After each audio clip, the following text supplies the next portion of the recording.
Hi students, last class we were talking about chemical properties of metals and nonmetals. In that class we have discussed that how these metals and nonmetals react with air. Today we will be discussing reaction of metals and nonmetals with water. So reaction with water, okay, reaction with water, how these metals and nonmetals react with water. Okay, can we start? Imagine we have a beaker. Here we have a beaker. In that beaker I have taken water. Okay, water is available here and I got a small piece of sodium. You know what is the speciality of sodium? Sodium is one of the element, one of the metal which is so soft in nature. Even with a knife you can cut it. But now see, listen, even though it's a metal, when I say metal, the first thing comes into your mind is iron, silver, or aluminium, copper. These metals are hard in nature.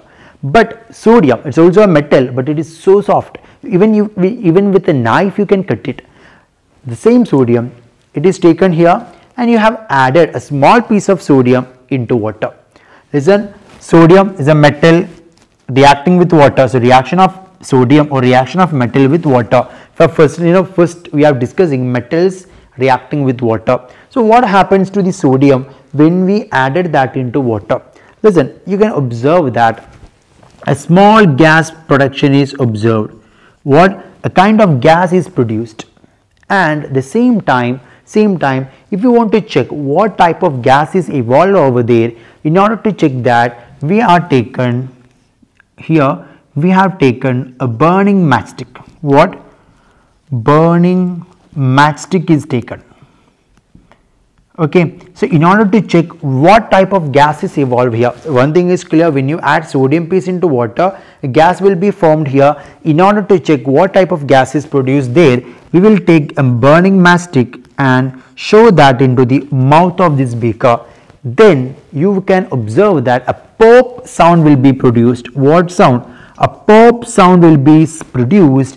That indicates that the gas produced here is hydrogen. Okay, so when sodium reacts with water, you will get hydrogen gas. What you will get? Hydrogen gas, and you will get salt. Listen, our concern is hydrogen gas. The question will be how we will distinguish or how we will recognize that the produced gas is hydrogen. How we will recognize that? Listen, a gas is evolving. As I told you, you can observe that a gas is evolving, and in order to check whether the gas can be carbon dioxide or oxygen or sulfur dioxide or hydrogen or nitrogen dioxide, it can be any gas, right? So in order to check whether it is hydrogen or not, you will take a burning matchstick and show that into the mouth of the beaker, and if that burning matchstick sounds like pop, then that ensures that the gas produced here is hydrogen. Is that clear? So hydrogen gas will be produced, the same time salt will be produced. Listen, in this reaction, you know that this is an example, this is a chemical equation, right?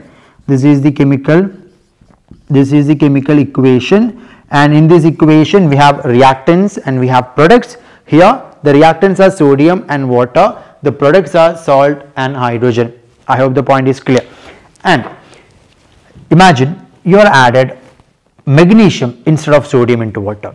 Okay, what will happen? Nothing going to happen. You know why?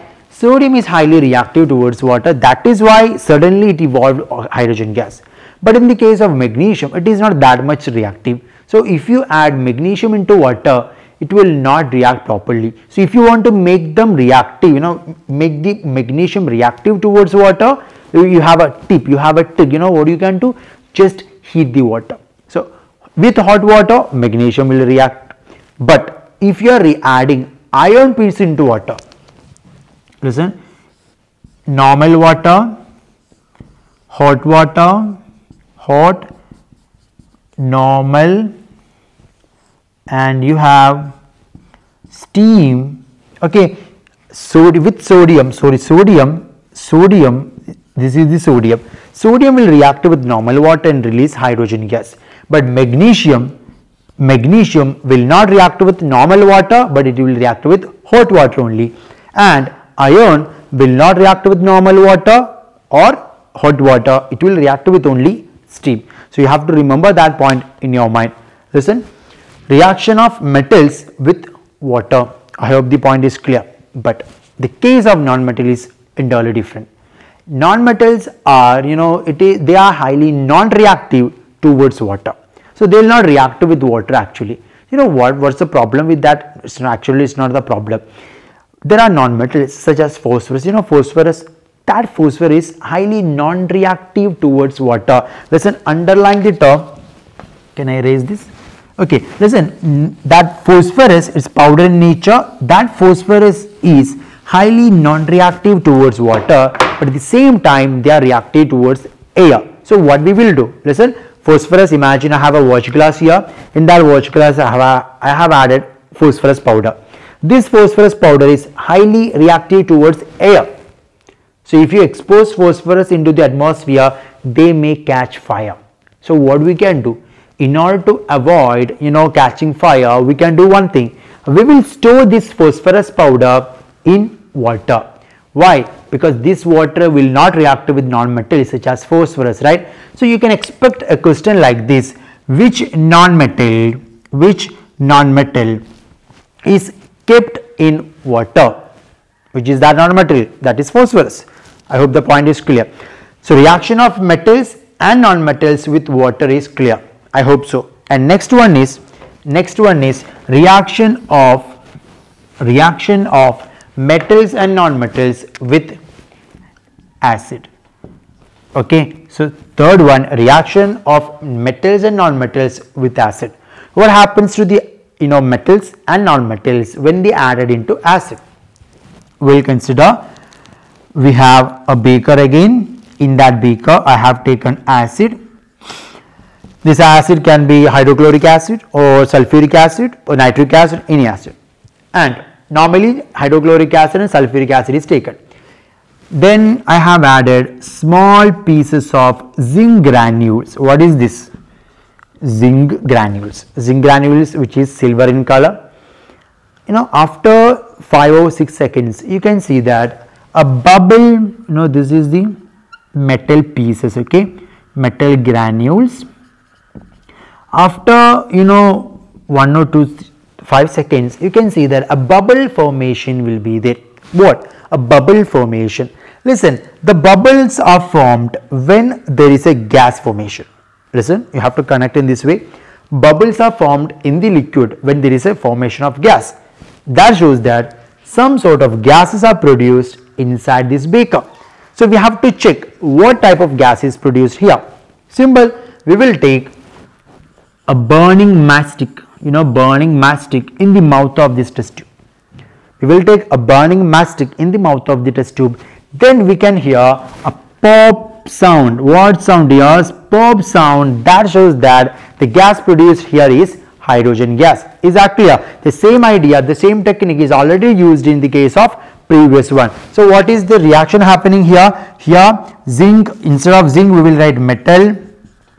When reacts with acid, you will get a pop sounded gas. When this pop sound will produce, do you think the pop sound will be produced whenever the gas is evolving? No. When we are showing a burning mastic into the mouth of the test tube. Is that clear? So the pop sound can be heard, and that shows the produced gas is hydrogen, and you will get salt plus hydrogen gas. Is that clear? Is that clear? So how these metals, what happens to the metals and non-metals when you add that into acid? What is the answer? They will produce hydrogen gas along with the pop sound when we show a burning mastic into the mouth of the test tube. I hope the point is clear. And this is the general equation. Imagine in examination there is a question, when zinc is added into hydrochloric acid, a bubble formation is observed. What is the reason behind the bubble formation? What will be the answer? Bubble formation is due to the formation of hydrogen gas. And the second B question, how we will recognize that the produced gas is hydrogen? How we will recognize that? By showing a burning mastic. Then it will show a pop sound. Is that clear? I hope the point is clear. And the non-metals, non-metals are kind of non-reactive towards acids, and their reaction with acids are a little bit different.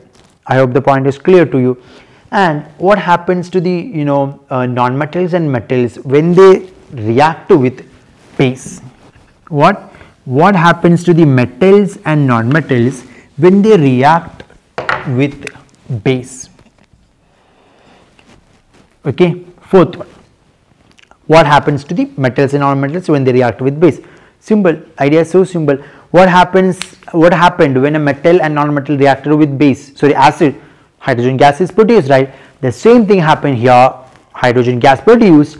And how we will check the presence of hydrogen gas? Simple, show the burning matchstick to the mouth of the test tube and a pop sound is produced, then hydrogen gas is produced. Clear? Okay, the point is clear, right? And the last reaction is reaction of metals and non-metals with, or it's a new type of reaction, that is next one, displacement reaction. Displacement reaction, this is the last type of chemical properties of metals and non-metals. Displacement reaction. Listen, simply we will take a beaker, a small beaker is taken. Clear? A small beaker is taken. In that beaker I have taken copper sulfate, which is blue in color,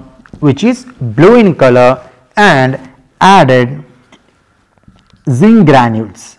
What? Zinc granules are added.